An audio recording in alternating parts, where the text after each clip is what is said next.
Welcome to Creating Presence. I'm Dr. Sandra Bloom, and I'm here with my co-host, Sarah Yanosy. Hi, everyone. Sarah and I have spent the last 25 years working with leaders across the United States and really in different parts of the world to build trauma-informed workplaces and to transform service delivery for nonprofit, government, and for-profit organizations that exist for the purpose of helping people. In this podcast, we share our insights and our experiences and our knowledge that we hope will inspire leaders and other professionals to put these ideas into practice.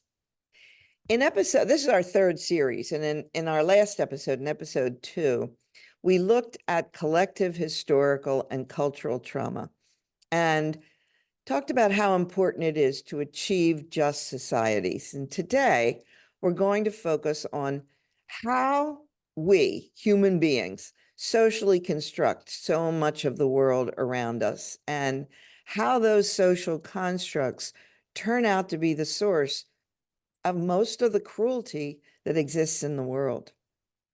Yeah, all of us are born into the world without really any choice about when and where we're born, who our ancestors were, what our gender is, how wealthy we are, what skin color we have.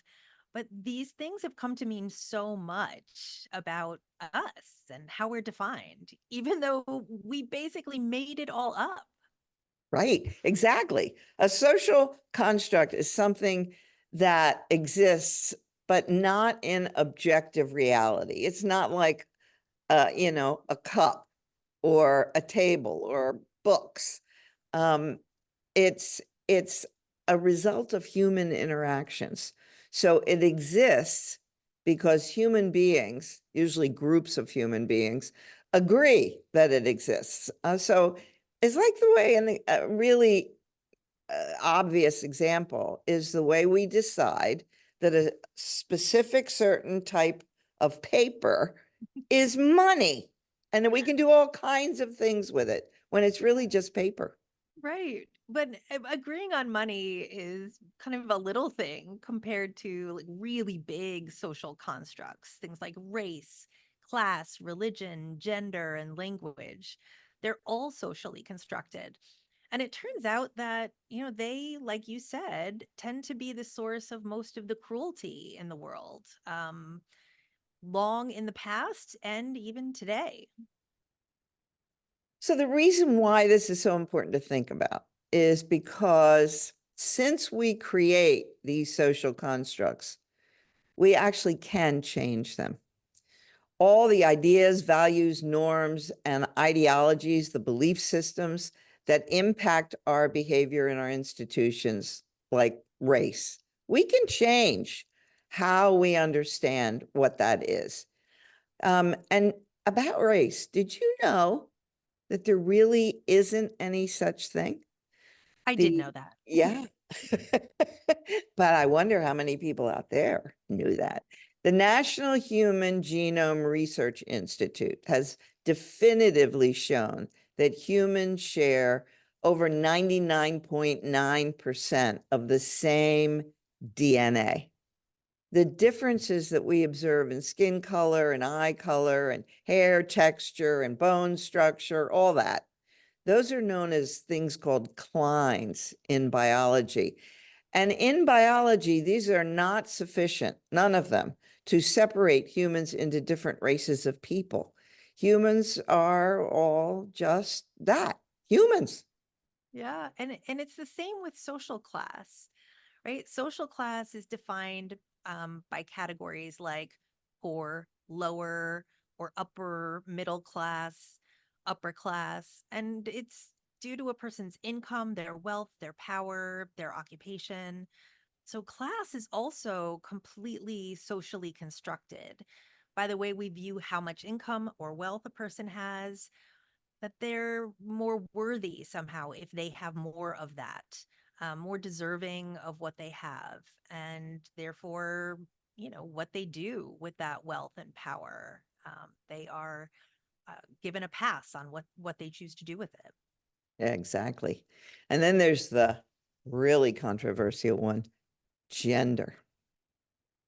In all of recorded history, but not necessarily before, we'll get to that, women have been seen as inferior to men.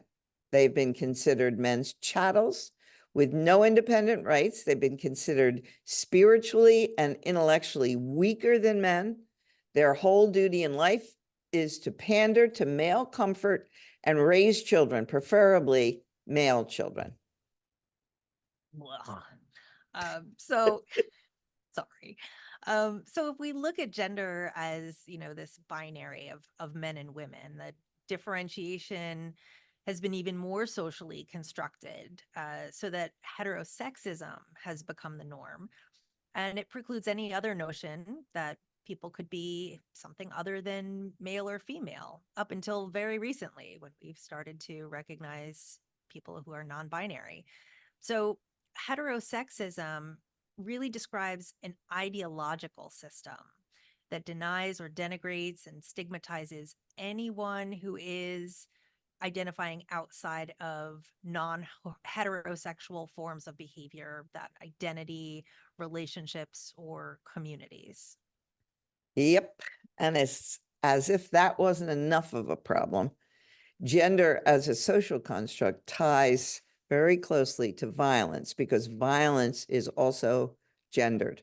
Boys are allowed to be and encouraged to be far more violent in general than girls.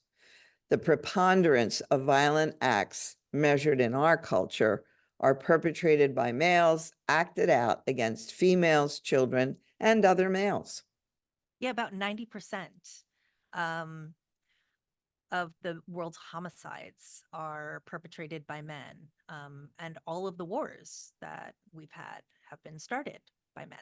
Yeah, you would think we would kind of look more seriously at that issue. Men are also the most likely victims of physical violence across the board, but women are far more likely than men to be victims of sexual, familiar, and domestic violence. The social world through which boys must pass on the way to becoming men ensures pretty much that all males in our culture absorb a not so healthy dose of masculine, violent conditioning. I saw this happening with my oldest. My oldest is a boy, and I saw in his experience how just overwhelming the social norms are for males to experience directly or indirectly interpersonal violence. And boys kind of are treated in ways that encourage them to be more aggressive, bullying, and they hurt each other a lot. um, I actually saw, for my son, that in a family with two moms, which was not normative in our community, um, that a lot of the other boys would sort of use that and weaponize that. And, strict adherence to gender norms were very much part of their arsenal. And they would wield that pretty viciously at times. I also recently got to hear Stephanie Covington, who gave a presentation at SAMHSA a little while ago. And she said something that just really stuck with me. She said, for adolescent boys, the risk of violence comes primarily from people who hate them, right? For whatever it is in their identity that makes them targeted. But for girls, the risk really comes from the people they say I love you to, right? Their family members, their partners. And we see that statistically so clearly. And, since it's a socially constructed society, there can only be two genders. So anyone who is gender diverse, so lesbian, gay, bisexual, transgender, is likely to be stigmatized and to experience hate crimes. So in 2013, a Pew Research Center survey of a sample of lesbian, gay, bisexual, and transgender adults, and there were over 1,000, included questions about 6 types of incidents ranging from poor service in restaurants to physical attacks. And they found that 2/3 of all LGBT respondents had experienced at least one of those experiences. 3 in 10, so 30%, said that they had been threatened or had been physically attacked, in 4% in just the preceding year before the study. And they were attacked on grounds of their gender identity or their sexual orientation. Yeah, in the US, it's estimated that about 16% of over 7,000 hate crimes that were reported in 2017 to the FBI were related to perceived sexual orientation, and about 2% were related to perceived gender identity.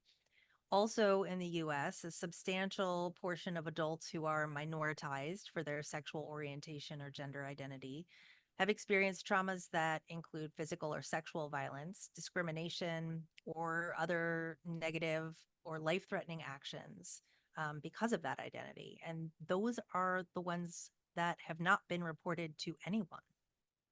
Sure, it's pretty scary to report that kind of behavior. You might end up in more trouble than you're already in. So it depends a lot on where you live. Of the estimated 9.5 million LGBT adults that live in the US, approximately half of them live in states that permit gender-based discrimination, just overtly. With African-American gender diverse individuals more highly concentrated in those states. So you've got the double whammy of prejudice because of your so-called race and prejudice because of your gender identity. So nearly 2/3 of gender diverse Americans reside in the South, the Midwest, and mountain states, and really they have no recourse should they experience discrimination, because the states with legal protections are predominantly located in the Northeast and Pacific regions of the country. Yeah, also, nearly a third of the participants in the National Transgender Survey reported experiences with gender-based employment discrimination. So things like promotion denials, firings, workplace, verbal harassment, physical assault, and interference with their use of the bathroom of their choice. And many countries continue to prohibit same-gender sexual behavior as an offense that's punishable by being sent to jail and sometimes even being killed, being executed. So therefore, the prevalence rates of hate crimes associated with LGBTQIA plus or gender identity status are really just not available from most countries, certainly most of those kinds of countries. Homosexuality, a term that is often considered offensive in the gender diverse community, is regarded as a crime punishable by imprisonment in 34 African countries. Yeah, and although there are some countries like South Korea, Japan, Taiwan, and the Philippines that have become known for a higher level of acceptance due to making same-sex relationships legal, anti-discrimination laws and policies are still rare. And there are some Eastern European and Central Asian countries like Russia, Poland, Albania, Bosnia, Herzegovina, Kosovo, and Montenegro that are on the list for those of us who identify in that community as unsafe because of the high occurrence of discrimination, hate-based violence, and hate crimes. And that's personally so painful. My family of origin comes from Poland, and I won't be visiting. Yeah. I mean, now let's keep underscoring these are social constructs.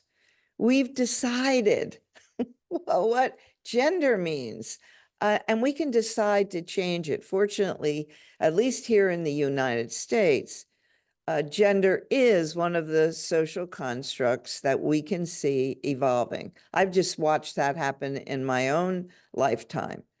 historic trends in national LGBT prevalence estimates evidence of that there's a link between social acceptance and LGBT identification. Well, of course, the more socially accepted people are, the more they're going to be comfortable saying, well, yeah, I am.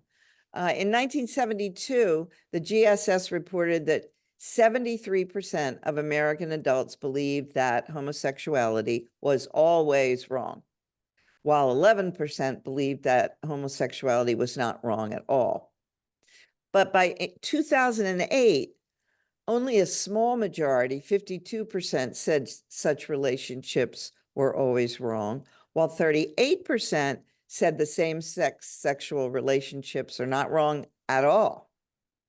Yeah, so it's been, shifting slowly but surely over time. And I think, it's helpful to note that, we mentioned that the term homosexuality is not one that we embrace in the LGBTQ plus community, but that's the term that they used in the study. So that's what the publications say, and that's really why we are using it when we're referring to that 1972 study.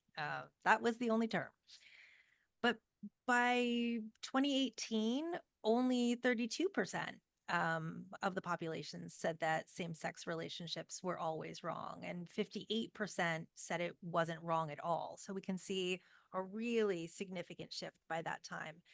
And findings from 10 states using population-based data from the state level youth risk behavior surveillance system, that's a mouthful, show increases in adolescents between the ages of 14 and 18 identifying as non-heterosexual. So really understanding that, it's not a one size fits all when we're comparing identity and behavior, that there are lots of ways that adolescents can identify regarding their perceived and expressed gender and their attraction to other people. But it went from 7.3% in 2009 to 14.3% in 2017.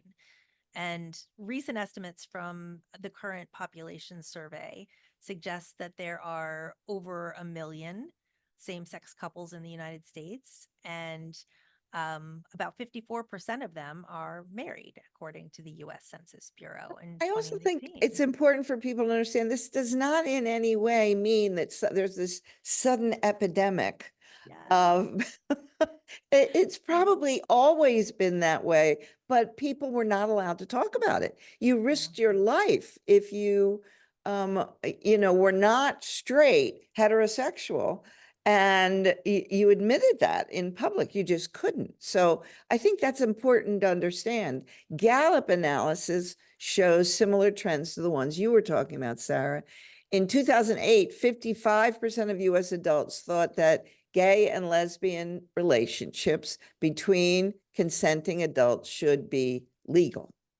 By 2019, that figure had risen to 73%. So really basically a 3/4 of the population. And it's worthwhile, really, let's underscore why we're talking about this, why we're making such a big deal about this. And it's because being exclusionary creates so much cruelty and violence. Just as racial equality threatens white supremacy, economic equality threatens capitalism, gender diversity threatens patriarchal social structures and beliefs that insist on male superiority in every domain. And male superiority has been around a long time, but as it's turning out, maybe not forever. Yeah, you've been looking into this controversy about prehistory, right? Um, Three main characteristics stand out in what we know about historical civilizations: war, patriarchy, and social inequality. But I know you've been reading a lot about what's happened before recorded history. And there are some authors who believe that that isn't necessarily the way things have always been. Yeah, well, it turns out that there are some historians, anthropologists, paleontologists, sociologists, psychologists, and philosophers who have been changing some of the previous things we have been taught about what constitutes human nature or the nature of human nature and the human condition.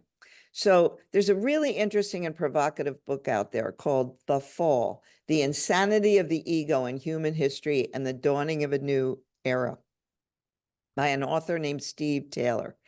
And his work and that of a lot of other people now suggests that during what is we call prehistory, because we have no written documentation of the era, there were fewer walls around communities and many signs that people were living together in peace.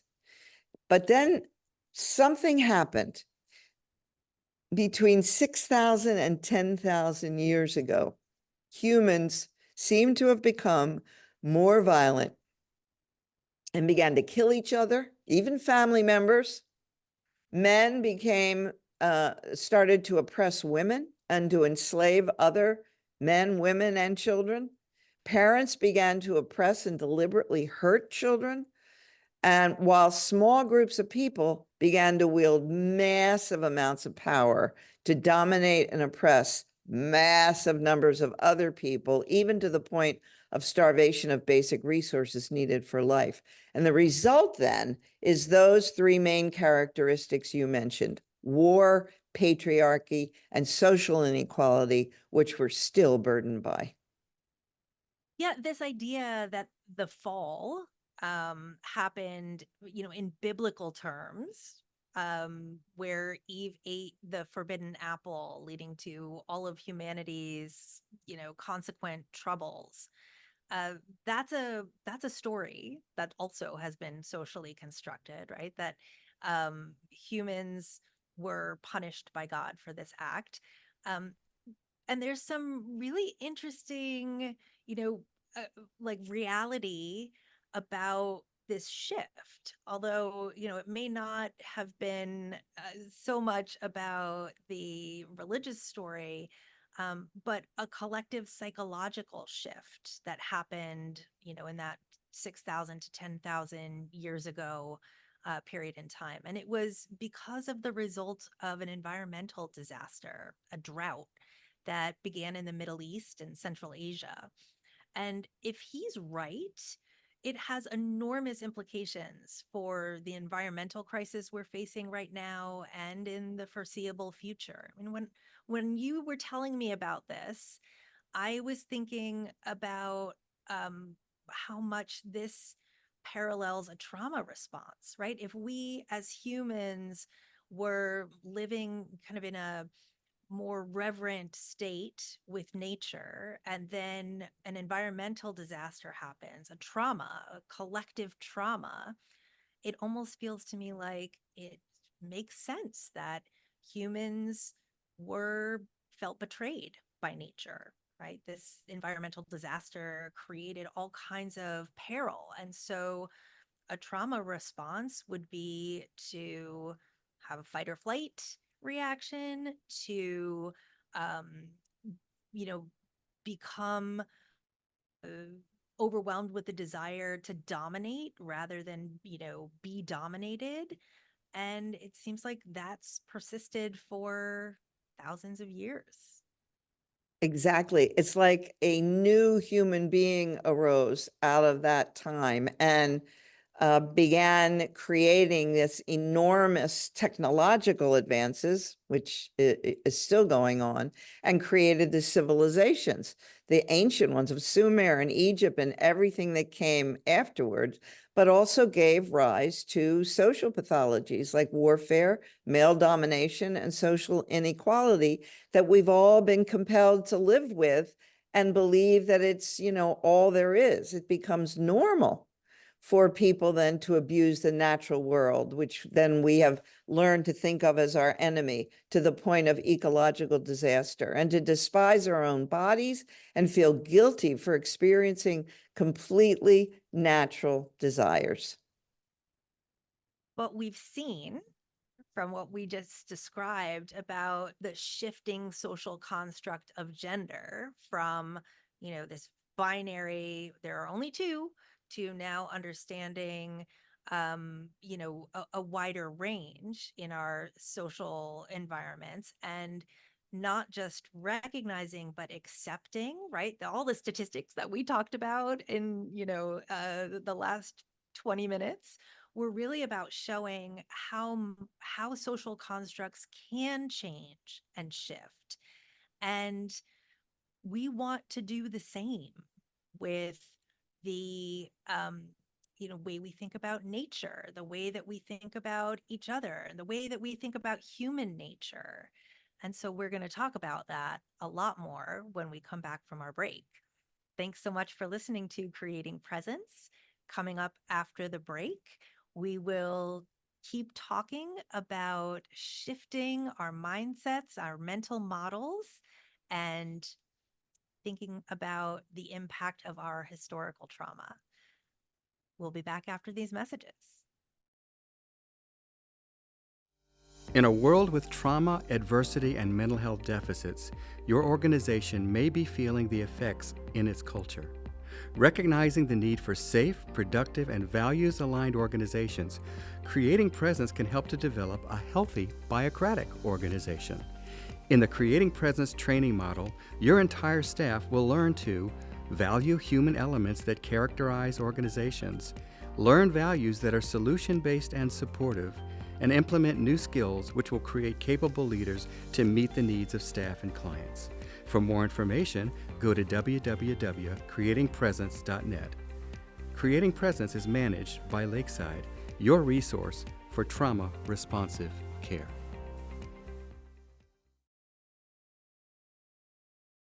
Welcome back to Creating Presence. I'm Dr. Sandra Bloom, and I'm here with my co-host, Sarah Yanosy.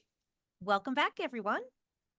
Today, we're focusing on the many ways that our civilization socially constructs situations that end up being exceedingly cruel. But we're also talking about how we may not always have been that way, that there may be some more natural ways of being human that we could draw on now. Yeah, in our last segment, we mentioned three main characteristics of modern civilization: war, patriarchy, and social inequality.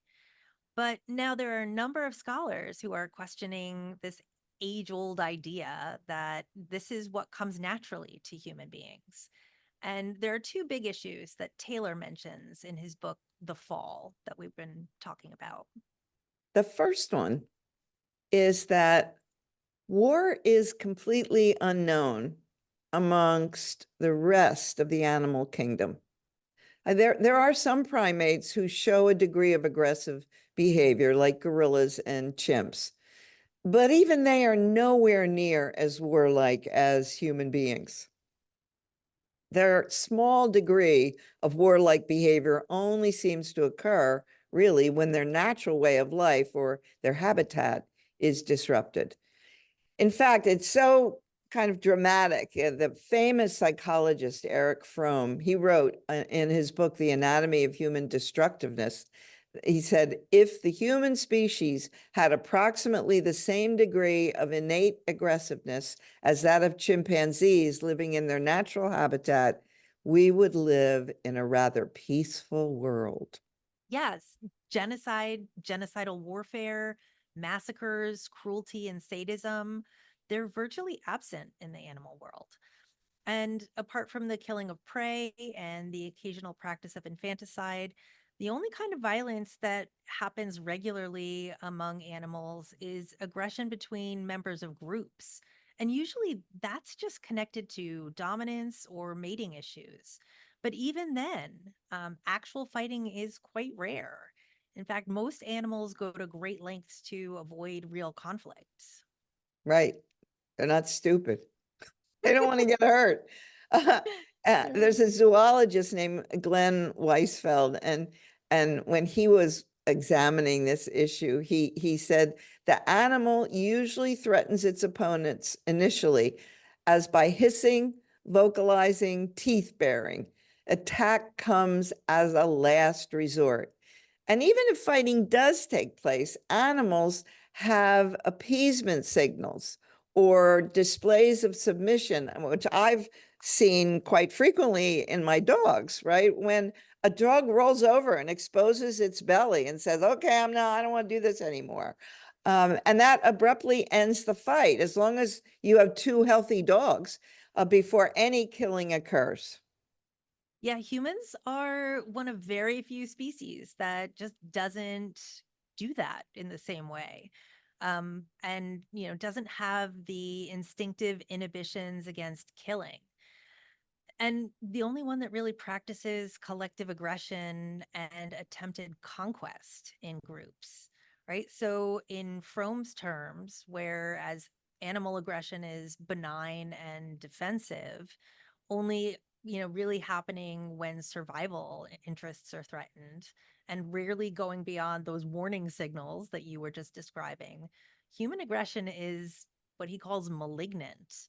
And actually, David Grossman's and others' research on killing indicates that humans have the same inhibitions, but they need to be taught, conditioned, dissociated, and brainwashed to overcome them, except for psychopaths who love it.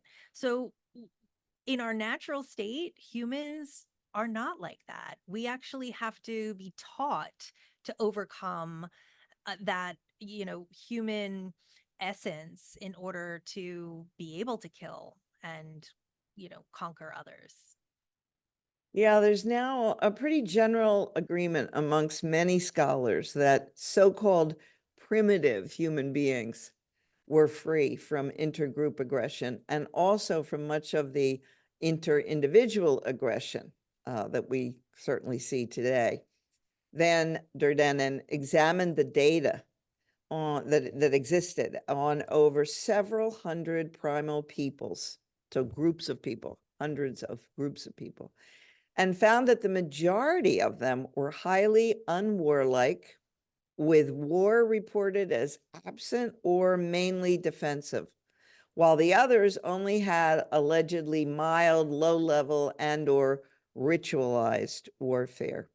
And the anthropologist Brian Ferguson has written that the global pattern of actual evidence indicates that war as a regular pattern is a relatively recent development in human history, emerging as our ancestors left the simple, mobile hunter-gatherer phase.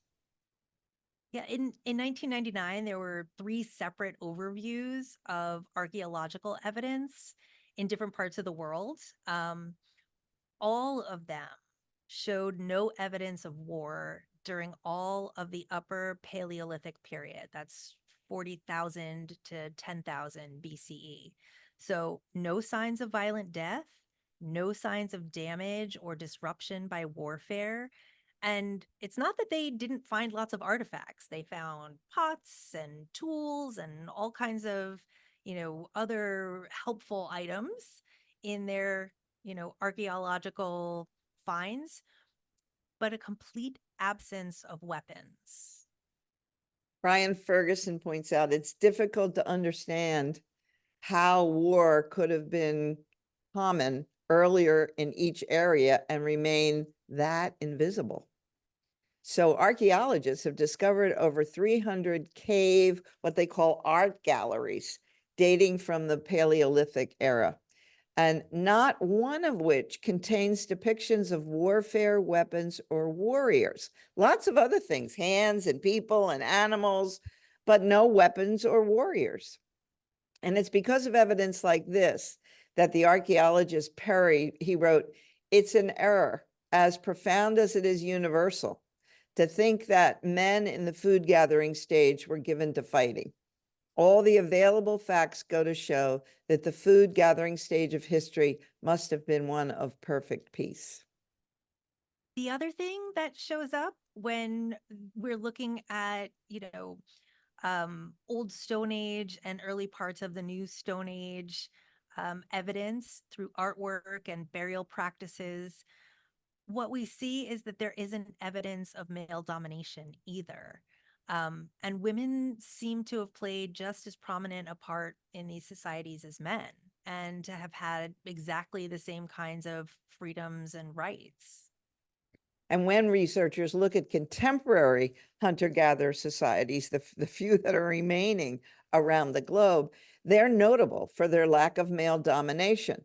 The anthropologist Guerrero states, "My own research indicates that almost all indigenous peoples, if not all at one time, were matrilineal societies before the European conquest and colonization." That is, almost all indigenous peoples then traced their descent and ownership of property, if they had that, through the mother's rather than the father's side of the family, which is a clear sign that females had high status in that society.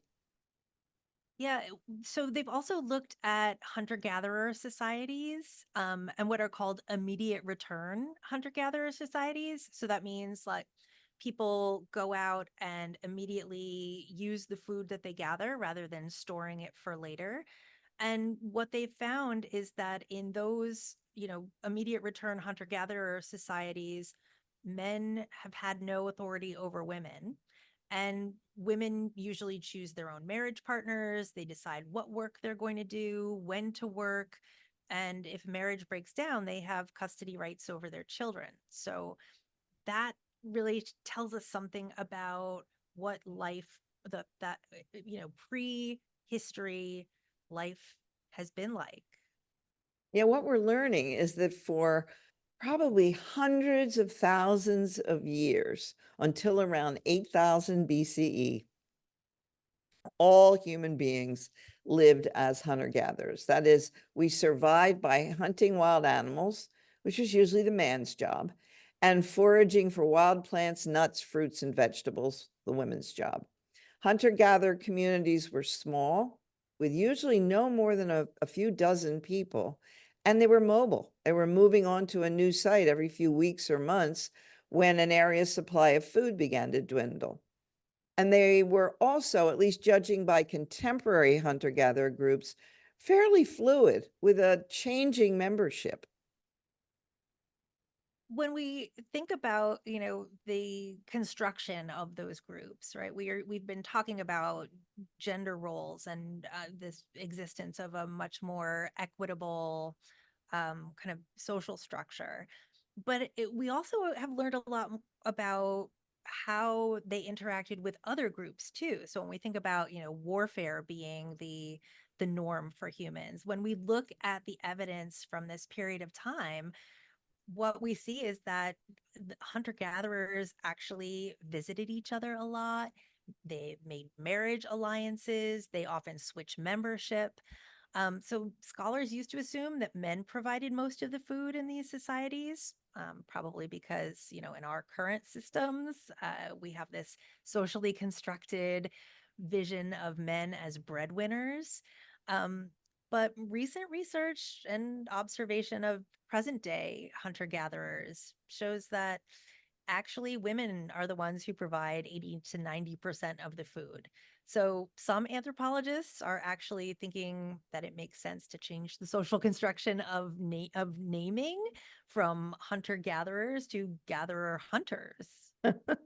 Well, when anthropologists began to look really systematically at how contemporary hunter-gatherers use their time, they discovered that, that you could really get jealous over this, that far from exhausting themselves in their search for food, they actually spent about 12 to 20 hours per week searching for it, between a third and a half of the average working week in the modern world.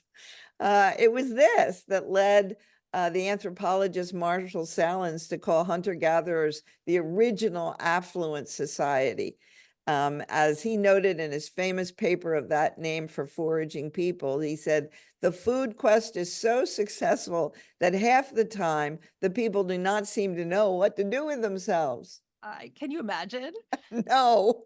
Oh, yeah, we've really shifted in a direction that is pretty unpleasant. And I think we have this vision, from our philosophers and, just the way that we're uh, taught history, that human life is nasty, brutish, and short, right? That's Thomas Hobbes's famous summary. Um, but based on all of this evidence, I think it makes a lot more sense to conclude that human life in the Pleistocene era was in contrast to our own lives, and even more so when we think about, the contemporaries of Hobbes, rather low stress, communal, peaceful, and rich in many important ways, right? And we know that because the way that we learn about these communities is through their art and through the rituals that they had time to do that Right. we The kind of don't. Australian Aborigines who still live as hunter-gatherers only spend around 4 hours a day searching for food, working basically, and they devote the rest of their time to having fun, playing music, storytelling, artwork, being with family and friends. Research has also shown that, strange though it may sound, the diet of hunter-gatherers may actually have been way better than many of ours in the modern world. Apart from the small amount of meat that they ate, probably about 10 to 20% of their diet was practically identical to that of a modern day vegan, with no dairy products and a wide variety of fruits, vegetables, roots, and nuts, all eaten raw, which many nutritionists tell us is the healthiest way to eat. Yeah, so they've seen that the skeletons of those ancient hunter-gatherers, or gatherer-hunters, as I'm now insisting on calling them, that have been discovered, they are surprisingly large and pretty robust. They don't have a lot of signs of degenerative diseases or tooth decay. And anthropologists have said, we know from what they ate and the condition of their skeletons that the hunting people were, on the whole, but in pretty good shape. Well, I guess we better mention why we think all of this history is so relevant to what needs to change in our organizations today if we hope to help people who have been hurt and traumatized to heal. Yeah, because over the past few centuries, particularly since the 18th century, there have been signs of a reemergence of all of those pre-fall characteristics. Um, a reemergence of democracy and equality, right? Which, as citizens of the US, we are very proud of when we get it right, or at least when we refer to what our founding beliefs. A respect for nature and the human body, an emphasis on the rights of every individual. We see this in a lot of international committees coming together, really trying to work on these problems rather than kind of holding a tribalist mentality. We've seen the uh, emphasis on rights of individuals who identify not just as male or female, but also as non-binary, an awareness of spirituality, all kinds of characteristics that perhaps haven't yet become dominant, but they're certainly gaining in strength as time goes by, and they're becoming part of our normative culture. And we know that from memes. Right? It's a we all know when things are changing when the memes go around on social media.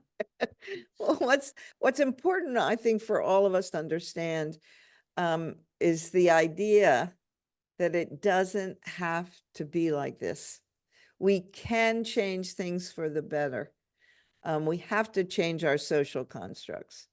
And to do that, we can draw what all this history implies is that we can draw upon deep down wisdom of all of our far away, long ago ancestors, and look at the last 6,000 years as being a nightmare from which we are finally beginning to awaken. It's funny. I think about, when we are working with organizations to implement creating presence, um, we often encounter people who see this as something really new. But in truth, it is really very old and very much about kind of tapping into the ways that we existed as humans prior to that, natural disaster, that drought, that trauma that sort of reshaped human psychology in relation to each other and to the world. Um, and so we do that by trying to focus on creating more democratic and engaged workers. And this can be challenging because sadly, most people today hear the word democratic and they associate that with voting. And voting has a lot of negative connotation just in relation to so many of the conspiracy theories and the kind of political um, you know, uh, bipartisanship and conflict it's been created in the last 8 years here in our country. Yeah, in creating presence, we really challenge leaders, managers, and staff to look at how democratic or non-democratic their workplace is. Every day or every meeting should start with a presence meeting so that we all sit loosely in a circle with everybody in the room on the same plane. And we encourage programs to create their own constitution that puts forth the values they're willing to stand by. And we draw heavily upon the longstanding wisdom of the democratic therapeutic community.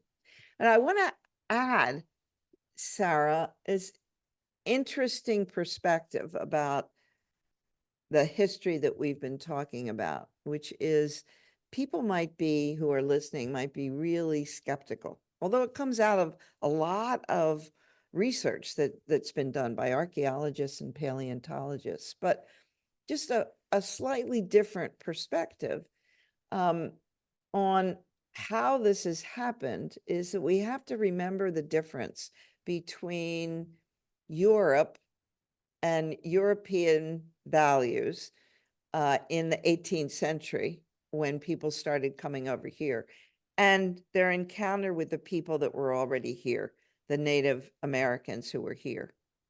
And science derived from the notions of what had Galileo and Copernicus and had found out about the natural world working like a machine and not being alive, but being a clock, a clockwork universe.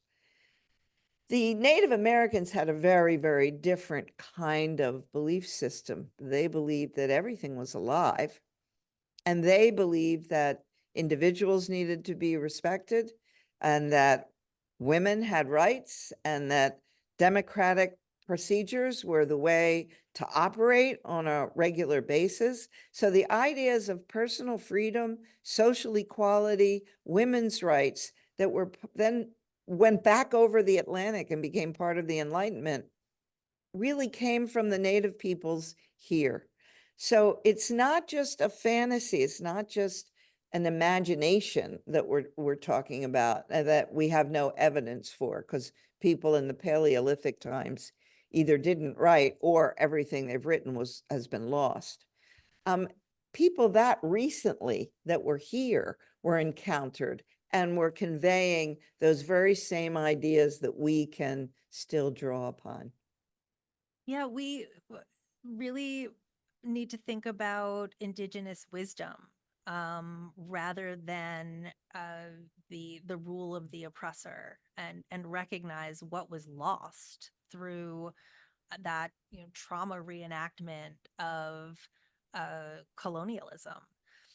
And it's interesting, as you were talking, I was thinking about the work that we do with our organizations, and democratic communities are healthier, they're more functional, they have less conflict, but it's really hard to convince people that this is something that's important to do.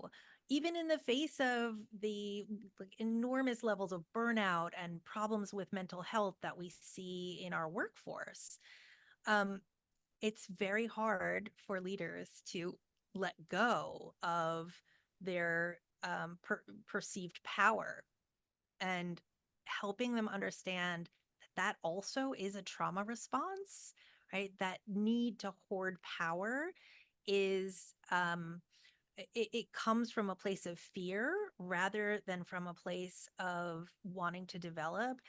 I found that that's sometimes really helpful, in helping shift that mindset, that happened between 6,000 and 10,000 years ago. I mean, we have a lot to unravel with, Right. It was, I 10,000 mean, years. what we are really talking about in this whole series is really what constitutes a paradigm shift. What's a paradigm and what constitutes a shift? And so in looking back at history, what we're seeing is these gigantic shifts that took centuries to occur, but that changed everything. And what we're needing right now is another paradigm shift. And if we're going to save life on the planet, it needs to be pretty big and much faster than the previous one. So we hope that everything we're talking about can help inform that process. Yes. And what I think is so interesting too is, when we are working towards making that paradigm shift, right? Small steps or at the organizational level, with the hopes that those catch, some momentum, and that we can see these shifts at larger and smaller levels, right? Families and our social and political systems, right? We're kind of working in that middle section of with organizations. Right. What I think is so interesting and helpful is we are trying to tell people, okay, here's the information, and this makes sense, but people have a hard time enacting the knowledge. And so that's where skills and policies and practices come into play. And so I think we've really learned, you and I and our coaches, that it's not just about changing the mental model by shifting thinking. It happens by doing. And so that's where I think we are really having our best results, by helping people put that paradigm shift into action. And that's what creating presence is for. Exactly. Well said. Thanks so much for listening to Creating Presence. Join us next week when Sandy and I will talk more about what it means to create a healthy society. You can reach us at creatingpresence.net or voiceamerica.com. Thanks so much. See you next week.